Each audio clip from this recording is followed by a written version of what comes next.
I just ran sub 4 minute mile pace in this shoe. This is insane.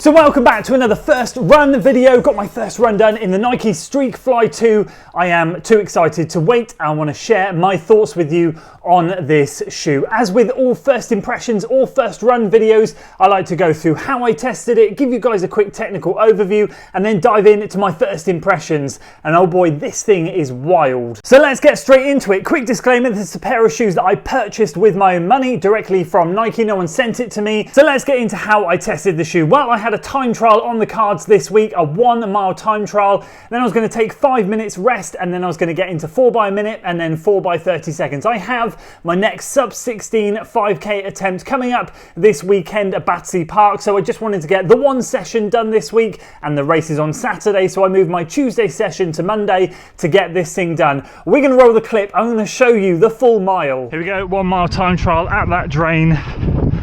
Let's go into the wind.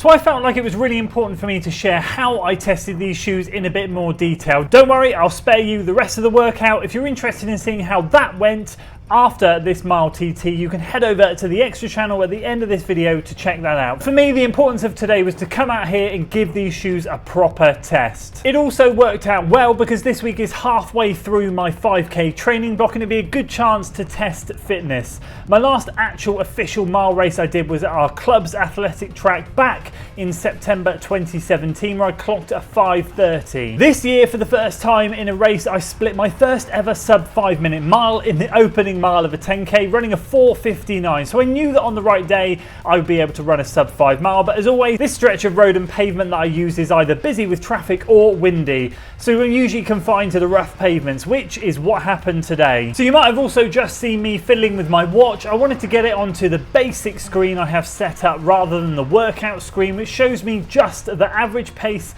for the current rep and the elapsed time. So I knew in my head I needed to run sub 75 seconds per 400 meters, or on my watch 0.25 miles, and that was coming up shortly.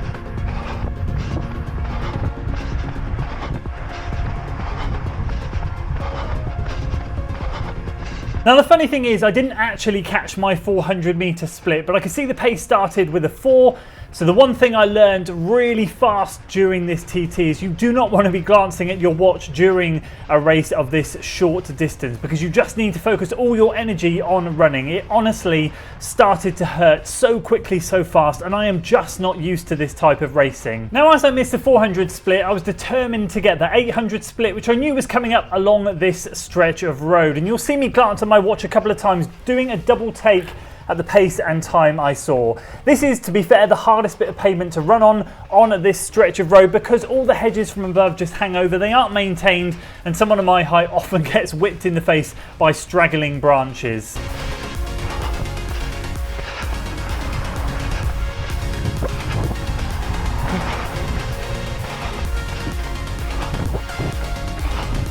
So you'll see in a second I start to glance down at my watch, and once again I missed the actual 800 split, but what I did see this time on my watch was 2:27 elapsed and a pace of 4:48 per mile, which is amazing because the first half of this route is ever so gently down, and of course on today into a headwind, and then we go over a cattle grid shortly just up the road and it pitches up, so we finish on an uphill. This meant that I knew I had a bit of time in the bank for when we got to that uphill section. Now I tried to make the most of this bit of pavement because it's probably the most runnable and the most smooth out of the whole section. Once we get through the cattle grid at the end, the pavement is nasty. It goes very thin and very overgrown, and I knew it would be tough, but mentally I also knew that when I finished this section I'd have less than 2 minutes of running left, and that was a huge mental boost.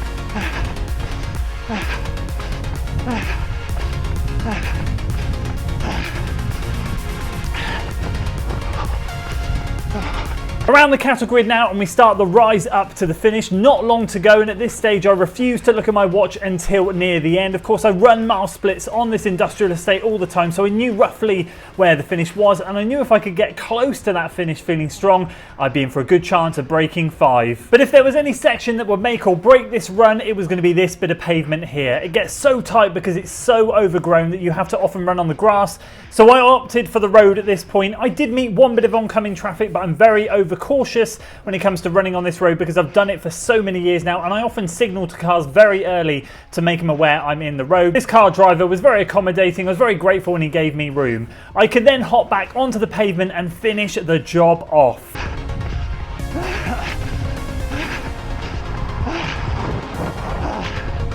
Now I knew I was close at this point. I glanced at my watch, and although I didn't catch the full pace number, I did still see a 4 at the front, so I knew I just needed to do my best to close this one out hard. Taking a deep dive post mile TT into my chorus, I was running around 4:59.501 at this point uphill, so I was very happy, but of course I didn't know that at the time. I could just smell the finish, quite literally actually, because the mile rep finished up here outside an abattoir. Less said about that, the better.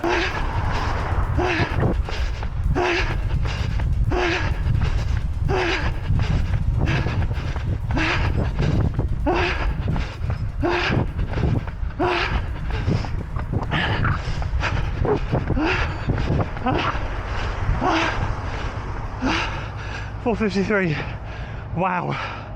Amazing. So there we go, a 4:52.55 mile. Absolutely over the moon, to be honest with you, because I wazzed myself up before that even started because of the headwind out there on the industrial estate. If you want to see the full workout video, because we'll talk about it more shortly with some more clips, how I got on in those shorter reps, spoiler alert, as you saw in the intro, running a sub 4-minute mile pace for some 30-second reps at the ends, head over to the extra channel. There will be a full workout video on there appearing in the next 24 hours. So with the mile, I was very, very happy with this shoe. I wanted to give it a proper test, not just a little workout. It timed things well with the midway part of this training block, and yeah, it did absolutely amazing. Let's get into the tech. But let's kickstart by saying I went true to size in this shoe, UK size 13. Happy I went with that size, to be honest with you. It's a snug racing fit feel, but I wouldn't have wanted to have gone a size up or a size down, even half a size, to be honest with you. It was absolutely perfect. We're talking about a 4mm heel to toe drop. Stack heights are a little bit of unknown on this shoe. I've seen reported 27, 23. I've seen slightly different in and around there. In my UK size 13, obviously things extrapolate as they go up. I've got 34mm of stack in the heel and 30 in the forefoot. That's what mine is reading from just a very rough measurement. So I'd say a 27, 23 is around about right. And in my UK size 13, it comes in at a featherweight 173 grams or 6.1 ounces. This is 47 grams lighter than the Adios 9, and by far and away the lightest shoe I have ever tested. And at this stage I like to talk about the heel counter, the ankle collar, the tongue, the lacing, the upper, the midsole and the outsole, but this thing is so simple. I really do think we can whiz through this because there's really nothing to it.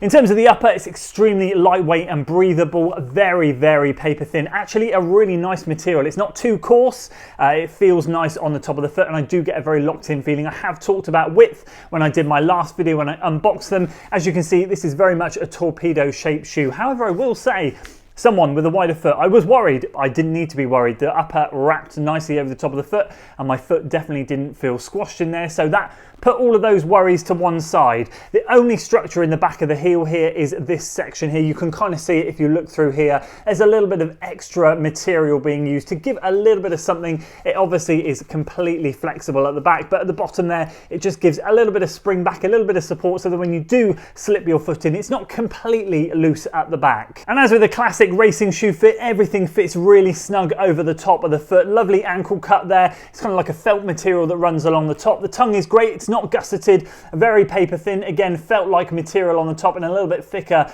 as we go down. The laces are kind of using that fly wire. Not sure it is fly wire, to be honest with you. It's what they used to call it, isn't it? But that goes up the side here, and then we've got a little bit more reinforcement at the top here. Again, I got a really good lockdown with this shoe, and that tongue does not move because we've got a nice band over the top there where the laces weave through the middle. And I will just say the upper fit in general is really nice. As I said, it does look like very much a torpedo shape. There is no no kind of like widening around this forefoot area to accommodate a toe splay. You're kind of not really going to get that in a racing shoe, especially if you're only in it for 4, 5, 6 minutes, or if you're running like a mile road race or something really short. You don't really need it, to be honest with you. It's more about the aggression, slip your foot in, feel streamlined and feel good. But I must be honest with you, as I said, my toes did not feel bunched once, so very happy with that. Onto the midsole, we have full length Zoom X being used alongside a full length carbon plate, which you can see through this cutout groove here. This is surprising to me. I thought it was going to feel a lot more minimal than it did, but as I've shown you measurements and how it felt, having 30 mil of stack for me in the forefoot is actually quite decent, and I really felt that as I was landing on my forefoot, and we'll talk about this more because this shoe really does promote better running form, I did feel a good amount of squish and bounce. I kind of feel the same as to how I do with the Adios 9, which is there's enough there to get what you want and need out of the shoe without feeling like it's excessive or compromising on the package you're getting, which is an ultra lightweight racing shoe. The scoop down of the carbon plate is relatively low to the ground. You've got more Zoom X on the top than the bottom. It's not kind of placed in the middle. It is really very much close to the ground, so it does feel more aggressive, and it does kind of give you that nice snapping feeling as you roll through. If you're a Vaporfly fan, this will be a good training shoe to use. And then we've got a nice outsole, a nice grippy outsole. I found was using it on roads, I was using it on the pavements, and it was really good. Of course, the grip is on here at the front because this shoe really does promote mid to forefoot running. And then we've got exposed midsole running through the middle there and a small bit of rubber on the back here. I will say one thing, heel strikers, this shoe is absolutely not for you. That is it for the tech. So with all that out of the way, how did I find this shoe? I'm going to be honest with you, I'm going to use the word dangerous. This is a dangerous shoe. It's dangerously fast and it can dangerously injure you as well. I'm not going to lie, my calves were a little bit tight after today's run. They were okay, the massage gun sorted them out, but my word, there are so many words I could use for this shoe.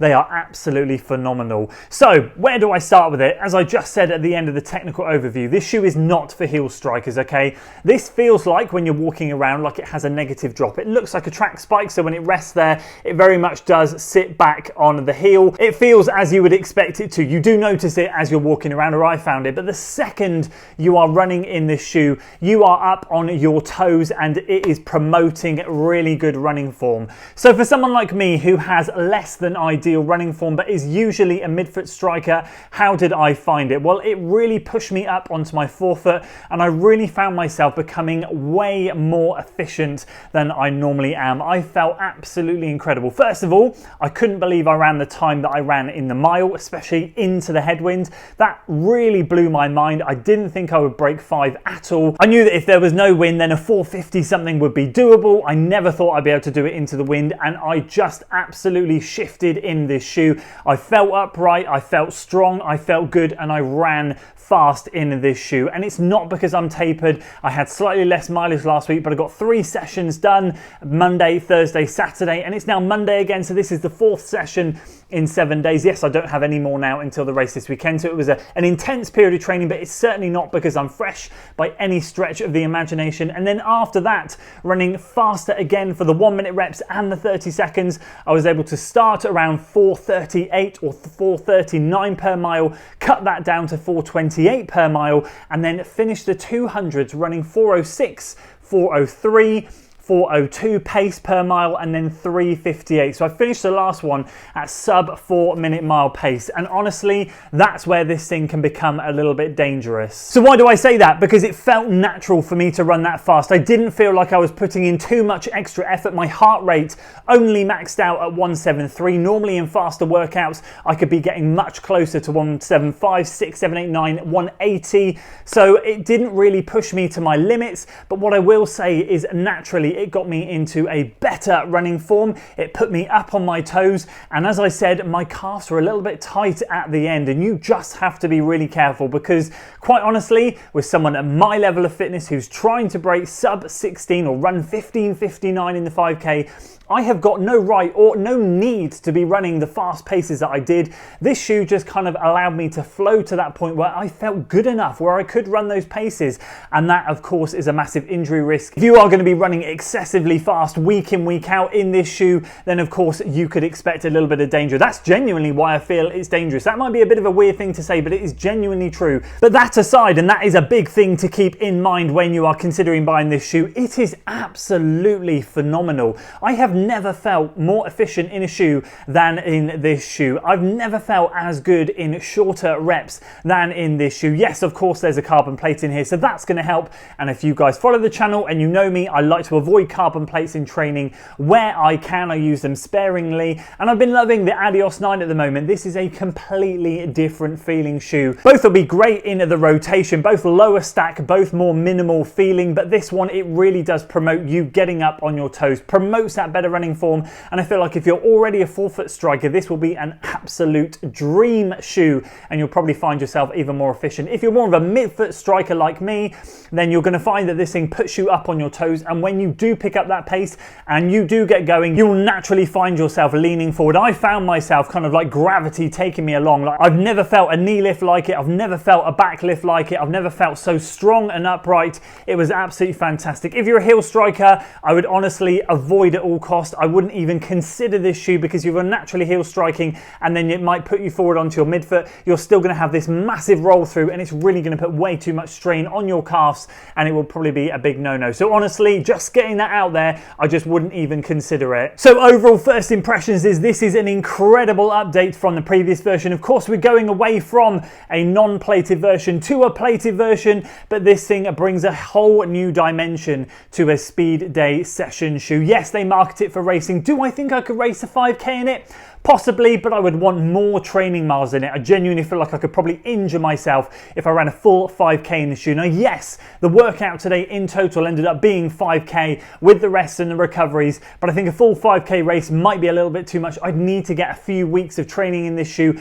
and extend those reps and just get my body used to running in this, and try and get my body used to running in this shoe a little bit more. But for a mile, I'd absolutely consider, and I can see why the world record was set in this. I think this is what Elliot Giles wore in the world record that he ran over the mile. I can completely understand. If you're a shorter distance runner, this thing is an absolute must. So there we go. That's my first initial run thoughts on the Streakfly 2. Very excited. Durability, we'll see. I'm not holding out too much hope that it's going to last a very long time, but I think it's going to be a great addition to my speed workout rotation. I'll do some more testing in it, probably the week after, or not this week for sure, because I've got the race this Sunday, but maybe the week after I'll consider getting back in it for a bit of speed work and see how it feels again. I'll obviously drop more updates on the extra channel, and maybe another one on this one when I've got a couple more runs in it, and let you guys know how I'm getting on. So please do note, this is just the first run video, plenty more testing to come. That's it from me today, guys. If you're interested in seeing my current racing shoe of choice, then check this video out up here, and then check this video out down here. This is my latest video in the Adios 9. A competitor to this thing? I don't think so. I think they're both good in their rotation, but they're both very different shoes. Check that one out down there, and I'll see you guys over on one of those.